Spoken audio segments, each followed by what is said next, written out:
वह एक पेशेवर गेम समीक्षक थे, लेकिन हर बार जब वो किसी गेम की समीक्षा करते थे तो उन्हें निराशा होती थी, क्योंकि न तो उन्हें उस गेम को खेलने में मजा आता था और न ही वह कोई विशेषज्ञ थे। लेकिन एक दिन उन्हें फ्रॉगलेट्स नाम का एक गेम मिला। गेम बहुत ही सरल था, लेकिन उन्हें इसमें कुछ खास लगा। वह गेम के छोटे पीले पात्रों को अपने बच्चों की तरह मानते थे। वह उन्हें खिलाते, नहलाते और उनके साथ वैसे ही खेलते जैसे एक माता पिता अपने बच्चे के साथ खेलते हैं। उनकी देखभाल करने के बाद एक पात्र दो में बदल गया। धीरे धीरे उनकी संख्या बढ़ने लगी। कैमरून का उनसे लगाव बढ़ता गया। वह दिन रात अपने घर में बंद रहता और इन बच्चों की देखभाल करता। तभी उसका दोस्त लंप उससे मिलने आया और कुछ दिनों तक उसके साथ रहने लगा। लंप उसके लिए एक खास चीज लाया, कुछ ऐसा जिसे सुनकर उसे पहली बार खुशी का एहसास हुआ। इस हालत में उसे ऐसा लगा जैसे वह उन बच्चों की बात समझ पा रहा है।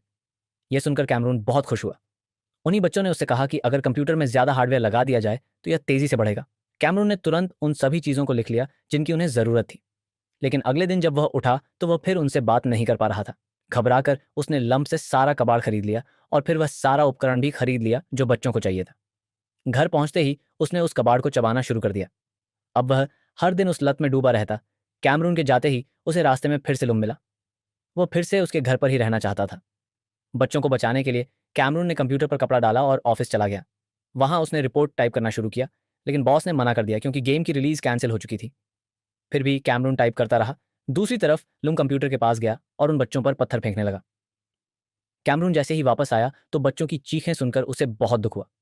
लुम को समझ नहीं आया कि कैमरून इतना गुस्सा क्यों हो गया था, और फिर गुस्से में कैमरून ने लुम को मार डाला। उसके बाद बिना किसी पछतावे के उसने लूम के शरीर के छोटे छोटे टुकड़े किए, उन्हें एक सूटकेस में भरा और खेतों में फेंक दिया। अब वह एक ब्रेन कंप्यूटर इंटरफेस बनाना चाहता था ताकि वह उनसे सीधे बात कर सके। इसके लिए उसने एक दुकान से चोरी भी की, लेकिन दुकानदार ने उसे अंदर बंद कर दिया। जल्द ही पुलिस आ गई।